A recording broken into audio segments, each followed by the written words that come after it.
salut les turfeuses, salut les turfeurs, bienvenue pour un nouveau pronostic de Benoît Requin. Merci pour vos likes, pour vos commentaires, n'hésitez pas à vous abonner pour recevoir tous mes pronostics tous les jours et pour accéder à tous mes tickets pour la course du Quintet, rendez-vous directement en description de la vidéo.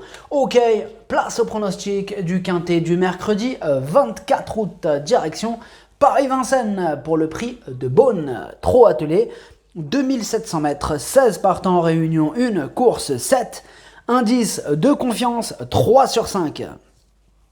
Cette vidéo, je la tourne avant l'arrivée du Quintet de ce mardi et je reviendrai dessus demain. Petit retour sur le Quintet du lundi 22 août. Dans mon pronostic, je vous ai donné le tiercé en 6 chevaux. Ça fait plaisir, hein, d'autant qu'il a payé le désordre du tiercé. Ce lundi, il a fait 200 et quelques, ça fait plaisir quand même. Il y a 3 mois de tickets VIP à remporter jusqu'au 30 septembre 2022. Info en description de la vidéo. Ok, c'est parti, on commence le pronostic et on commence avec le numéro 1, favori de Liton, et on écoute Hugues Lévesque. Favori de Liton est sur la bonne voie, il est meilleur droitier mais a déjà bien couru sur la grande piste de Vincennes. Il y a de l'opposition mais c'est un bon cheval. Le vrai favori de Liton d'il y a 18 mois aurait été largement compétitif dans cette catégorie, donc s'il est dans de bonnes dispositions et qu'il démarre bien, je pense qu'il va bien courir. Ce numéro 1, c'est mon regret. Hein. Bon voilà, on commence direct par le regret. En même temps, c'est lui. Hein. Il a le numéro 1. Voilà, c'est mon cheval de complément en cas de non partant. Attention, hein, bien sûr que dans un champ réduit, il a sa place. Et puis, pourquoi pas, sur des petits tickets coup de folie, pourquoi pas. Voilà, c'est mon gros regret, ce numéro 1. Attention. Adlas, Drchov le Blas Adiel non partant, Wallouel Feum Andako. On passe au numéro 2, Vlad del Ronco, et on écoute Léo Abrivard. Vlad del Ronco n'aurait pas dû être déféré des 4 pieds dernièrement sur l'herbe de Vibray. Auparavant, à Enghien, il ne m'avait pas convaincu. Je ne suis pas certain de l'avoir au mieux actuellement. Il ne sera que déféré des antérieurs cette fois.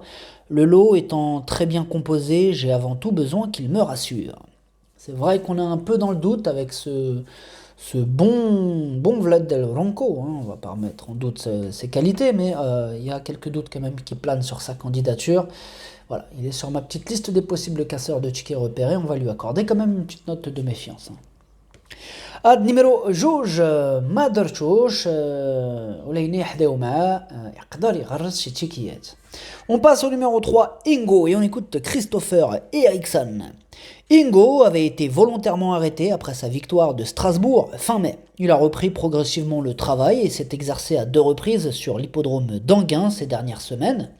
Je l'ai également trotté ce dimanche à Grosbois, il est prêt à fournir sa meilleure valeur. Bon, bah tout est ok hein, pour le numéro 3, l'entourage est confiant, moi aussi plutôt confiant, c'est pas non plus l'un de mes préférés, mais je l'ai mis en 5e position. Ad numéro 3, Drcho Khames. On passe au numéro 4, Fragonard Dello, et on écoute Franck Leblanc. Fragonard Dello effectuait une rentrée dernièrement dans l'étape du Grand National du Trot de Pornichet. Je ne l'avais pas suffisamment travaillé, il a logiquement eu du mal à suivre le rythme imposé. Il n'était pas prêt à trotter une 12-5. Il a gagné en condition, mais le lot est encore très bien composé, il n'aura pas la partie facile. Moi je me méfie de Franck Leblanc qui est sur ma liste rouge, donc voilà. Franck Leblanc, il est dangereux, attention. Donc moi, ce numéro 4, c'est mon 2e cheval de complément en cas de non partant, mais comme il est sur ma liste rouge, en plus c'est Nivard dessus, donc cette association des fois elle fait mal, attention. Attention à ce numéro 4. Ad numéro 4, Drchov le Blas Adiel non partant, Walchen Feum Andako. On passe au numéro 5, Dragster de Beaumont, et on écoute Damien Bonne. Dragster de Beaumont avait toussé après quelques courses de remise en jambe et j'ai dû de nouveau l'arrêter. Il effectue donc une rentrée sans être affûté. Dans ce lot bien composé, il est préférable de l'écarter. Moi ce numéro 5, hein, je ne l'ai pas gardé dans mon pronostic. Ad numéro 5, Maderchouch. On passe au numéro 6, Speedy Face. On écoute Gabriel Gellormini. Speedy Face avait hérité du numéro 9 dernièrement et j'ai dû le laisser glisser à l'arrière-garde. Ensuite, il n'a pu s'exprimer dans la ligne droite. Cette sortie n'était pas aussi mauvaise qu'on peut le penser. Certes, il est plus à l'aise sur les pistes plates, mais sa forme ne fait aucun doute. À l'issue d'un déroulement de course favorable, il peut accrocher une petite place. Ouais, ce numéro 6, moi je l'ai pas gardé dans mon pronostic. Pour moi, il faudrait quand même pas mal de défaillance et vraiment un parcours en or pour qu'il puisse espérer accrocher une place. Donc j'ai fait passer d'autres candidatures avant lui. Ad numéro 6, Maderchosh, Leini Lebraidirov chez Champ Réduit. On passe au numéro 7, Divine de Navarre. On écoute Patrick Hachin. Divine de Navarre a bien couru la dernière fois, mais s'est retrouvée un peu loin. Elle aurait été 3e ou 4e si elle avait été un rang plus près dans le parcours. Elle est bien, il faut un bon déroulement de course, d'autant qu'il y a du beau monde dans cette épreuve. Je dois la courir ici avant un bel engagement, je la vois au mieux 5e. Bon, ce numéro 7, moi c'est mon tocard du jour aujourd'hui, je l'ai gardé en bout de combinaison, attention à elle. Ad numéro 7, wal tokar ديالي اليوم درتو 7. On passe au numéro 8, Emiliano Zapata.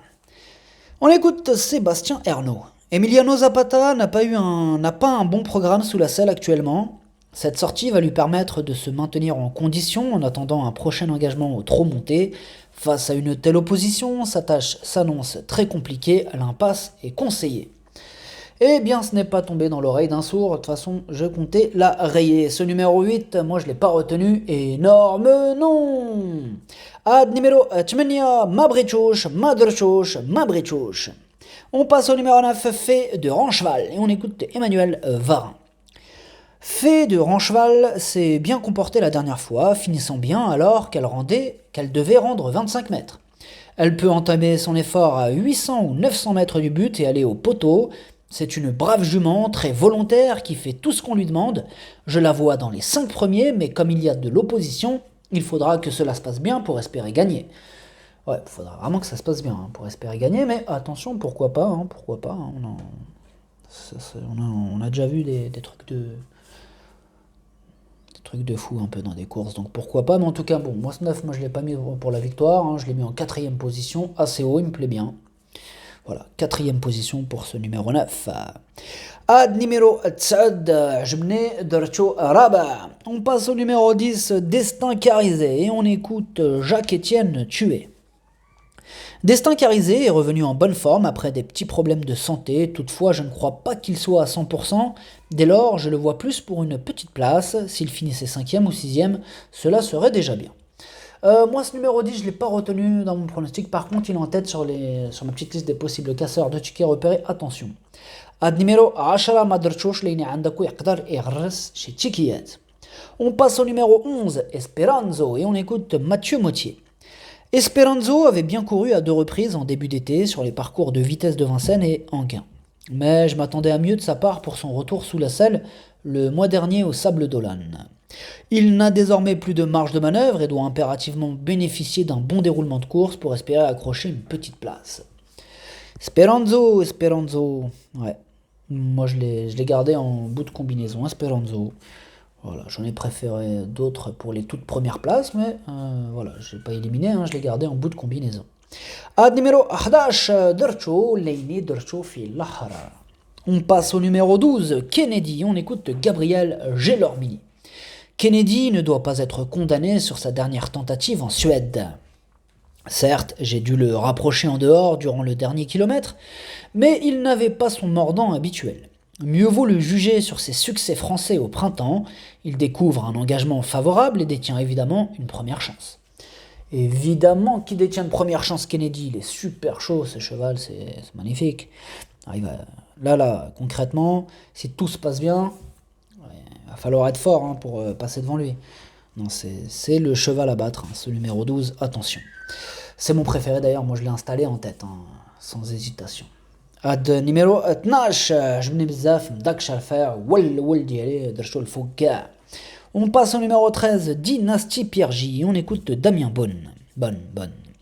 Dynastie Piergy avait connu de nouveaux problèmes de santé, elle effectue une rentrée après 9 mois d'absence et va donc avoir besoin de plusieurs parcours pour revenir au mieux. Il faudra la suivre lorsqu'elle se présentera sous la selle. Bon, ce numéro 13, on va pas s'attarder sur sa candidature. Énorme non. Ad numéro 13, Mabrichouch, Madrchouch, Mabrichouch. On passe au numéro 14, Heading Référence. On écoute Jean-Michel Bazir. Heading Référence n'a pas démérité dernièrement au Sable d'Olonne alors qu'il était ferré. Cette course avait pour but de l'amener au top pour cet engagement favorable. Il est aussi bien que lors de sa deuxième place sur ce parcours au mois de juin derrière Kennedy. C'est sa course, il ne devrait pas décevoir. Bon, c'est une course visée, attention, là, il va tout donner, Heading Référence. Donc évidemment que je le garde, en tout cas je l'ai gardé très haut, il est en deuxième position dans mon prono. Ad numéro 14, Jibne Dercho Tchani. On passe au numéro 15, 55 Bond, et on écoute Vincent Martens. 55 Bond a bien couru en dernier lieu, mais un peu moins à l'aise quand il doit répéter ses courses à Cagnes. Il a bien travaillé samedi matin, Vincennes lui plaît car il y a toujours du rythme et il aime finir sur les autres. Oula, il est pas content le petit. Il est régulier, si tout se passe bien, il devrait être à l'arrivée. Eh bien moi ce numéro 15 je l'ai retenu assez haut, je l'ai mis en 3e position, première chance pour ce 15. Ad numéro 15, on passe au numéro 16, Duc du Lupin, et on écoute David Alexandre. Duc du Lupin aurait terminé plus près lors de sa première sortie sous ma responsabilité à Cagnes s'il n'avait été malheureux. Ensuite, il s'est très bien comporté à 2 reprises sur l'herbe. Il est bien placé au gain dans cette épreuve, mais il y a de l'opposition. On peut viser une 4e ou 5e place à l'issue d'un parcours caché. Bon, à l'aide d'un bon parcours, pourquoi pas ce numéro 16, sachez que c'est lui le 8e de mon pronostic. Ad numéro stage Walchamdiale. Le pronostic, ça donne 12, 14, 15, 9, 3, 11, 7. Merci d'avoir suivi cette vidéo, n'hésitez pas à vous abonner pour recevoir tous mes pronostics tous les jours. Pour accéder à tous mes tickets pour la course du Quintet, rendez-vous directement en description de la vidéo. Pour les 3 mois de tickets VIP offerts, il vous suffit de prendre le pack GoToFBO. Plus d'infos en description de la vidéo. À jouer avec modération. Bonne chance, chopez-le moi. Ciao.